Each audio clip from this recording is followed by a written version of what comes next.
الشيطان اللعين الرجيم بسم الله الرحمن الرحيم الحمد لله رب العالمين اللهم صل وسلم وزد وبارك على صاحب دعوة النبوية والدولة الحيدرية والعصمة الفاطمية والحلم الحسنية والشجاعة الحسينية والعبادة السجادية والمعاصر الباقرية والعصر الجعفرية والعلوم القاذمية والحجج الرذوية والجود التقوية والنقاوة النقوية والهيبة العسكرية والغيبة الإلهية يا قائم بالحق يا صاحب العصر والزمان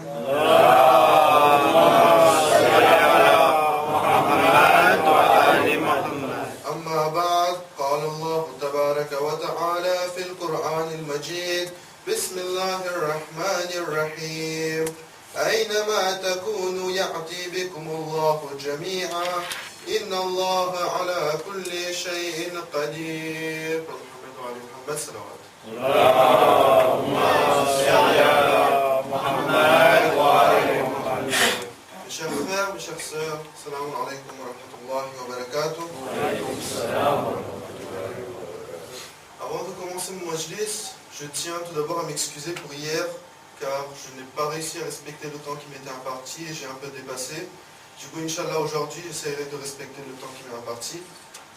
Aujourd'hui, je ne traiterai que deux conditions devant vous, car finalement, il est inutile d'aller trop vite et de respecter finalement le quota de trois conditions que nous nous sommes imposées, et finalement d'aller trop vite et de ne pas réussir à retenir les éléments essentiels. De toute façon, Inch'Allah, nous aurons un majlis, le majlis du ziyarat, qui est encore là, et si je ne réussis pas toujours à traiter trois conditions par jour, j'ai ce majlis là pour finir, au cas où si je ne réussis pas à rattraper.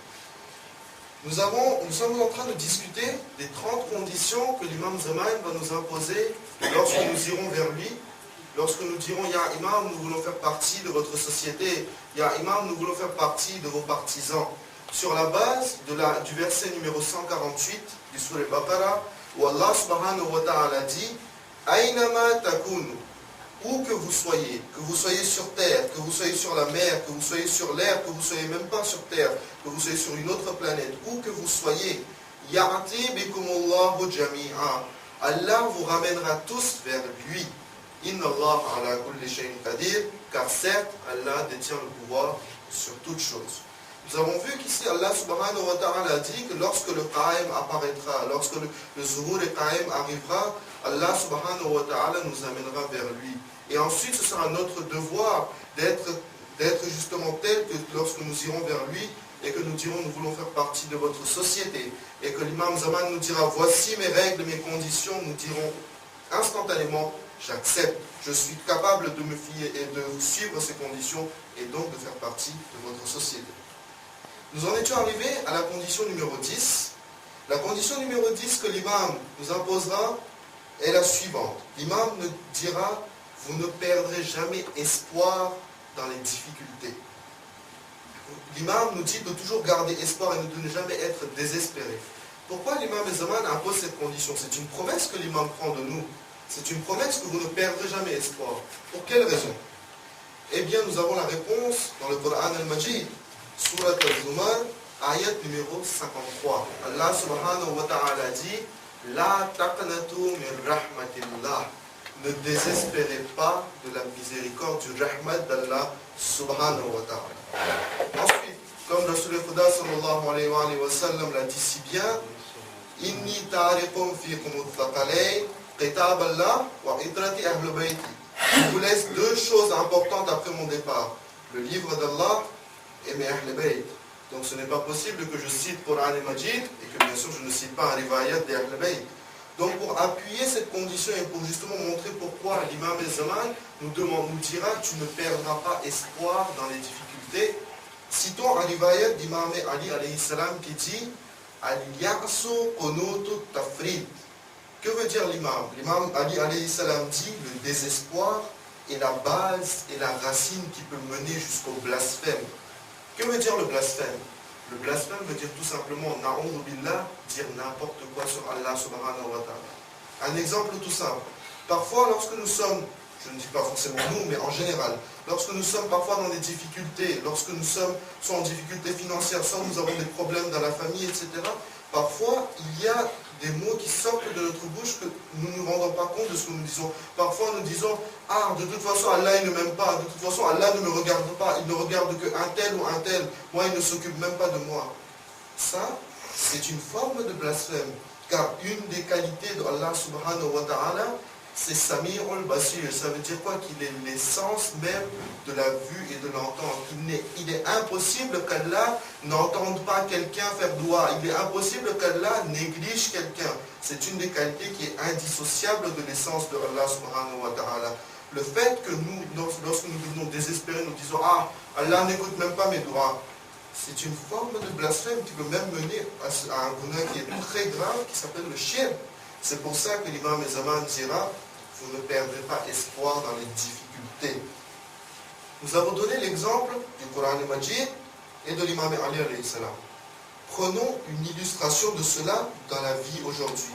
Il y a quelques mois, un jeune homme a été martyr en Syrie en protégeant le haram de Bibi Zainab salamullah alayha.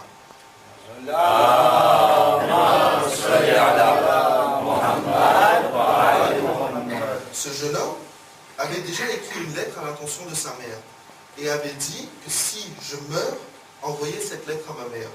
Cette lettre a été publiée dans les journaux. Qu'avait-il écrit dans cette lettre?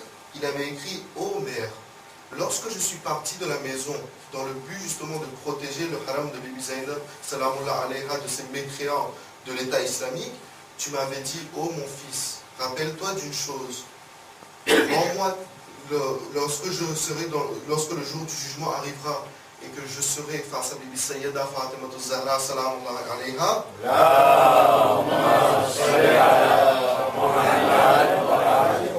fais en sorte que je sois digne de me tenir devant Sayyida Fatima Zahra salamullah alayha. » C'est une mère, son fils part au combat, elle sait très bien que mon fils a toutes les chances de mourir et d'être martyr au combat. Elle dit, fais en sorte que je sois digne d'être en face de Sayyida Fatima Zahra, que je ne sois pas la tête baissée devant elle. Ensuite, son fils lui écrit, ô mère, si tu as reçu cette lettre, cela veut dire que j'ai été martyr et que je ne suis aujourd'hui plus de ce monde. Ô mère, ne te lamente pas, ne pleure pas, mais sois heureuse, car je suis mort dans la voie de l'imam et je suis mort pour protéger le roseau, le haram, de la fille de Sayyida Fatima Zahra, Jnab Zainab salamullah alayha.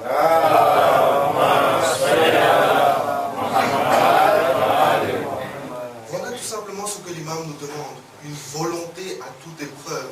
Ce n'est pas parce qu'un membre de notre famille a été martyr ou est mort que nous devons être désespérés d'Allah subhanahu wa ta'ala ou d'imam. Cette mère, effectivement, ne s'est pas lamentée et a dit avec fierté, mon fils est mort dans la voie de la justice et dans la voie du droit chemin, dans le sirat al-mustaqim. Voilà une volonté à toute épreuve. Voilà ce que l'imam Zaman nous demande là.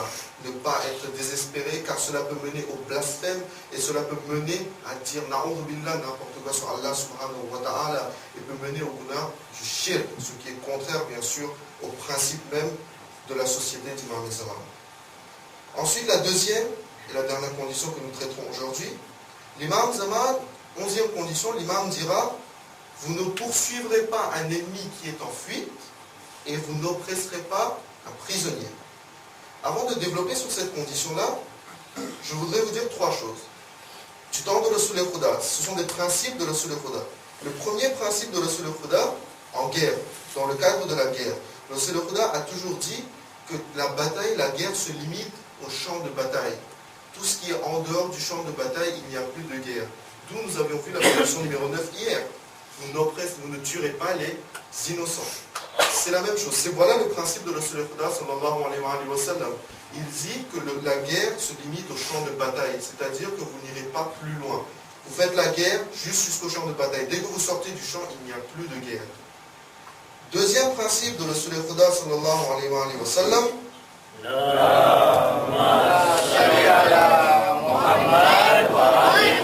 qui est en fait un principe de la religion islamique en guerre.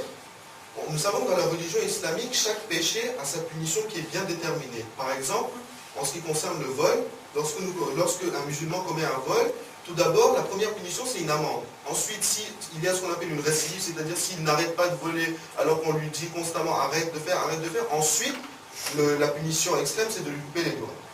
Par contre, la punition de l'emprisonnement, si nous regardons, l'emprisonnement, dans la religion islamique et dans la loi islamique, l'emprisonnement, faire prisonnier quelqu'un, ce n'est réservé que pour la guerre. C'est-à-dire que la notion de prisonnier dans l'islam n'existe que dans le domaine de la guerre.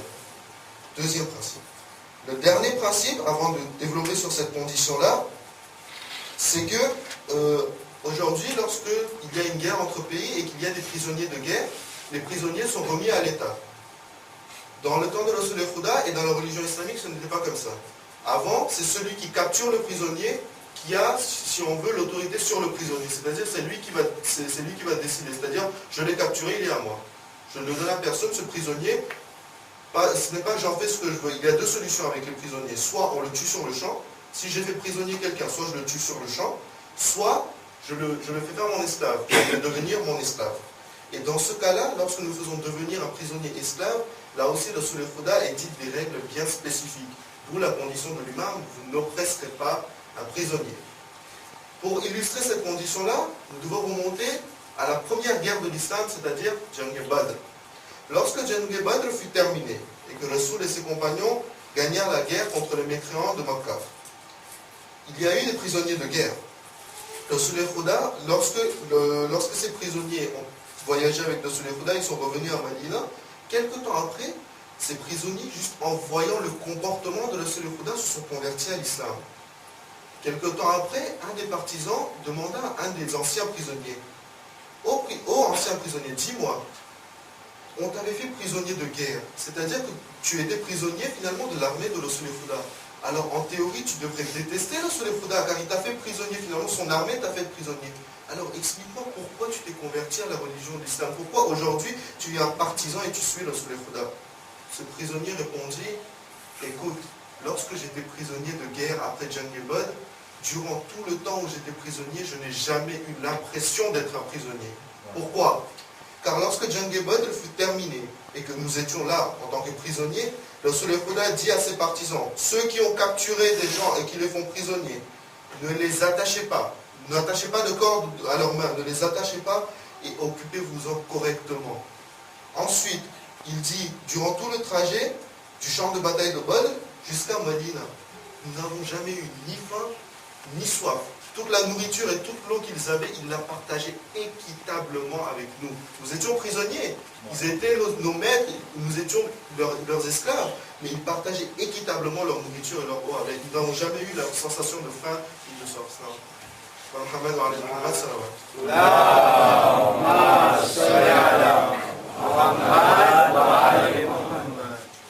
Ensuite, cela ne s'arrête pas là. Lorsque l'ancien prisonnier dit, lorsque nous arrivâmes à Madina, le Rasul alayhi salam dit, écoutez-moi bien, ceux qui ont les prisonniers, tant que vous ne les libérez pas, ou bien tant que ces esclaves-là, ces prisonniers-là ne trouvent pas du travail, ces prisonniers-là sont vos invités. Il a dit à chaque musulman, la nourriture que vous cuisinez chez vous, 50% de la nourriture vous gardez pour vous, et 50% de cette nourriture doit arriver jusqu'à ces prisonniers-là. Voilà le principe de l'humanité de Rasul al-Huda. Ce sont des prisonniers de guerre. Encore plus, ce ne sont pas des musulmans. Ils étaient mécréants encore, ils étaient kafirs. Mais voilà la bonté et le principe d'humanité de Rasul al-Huda sallallahu alayhi wa sallam.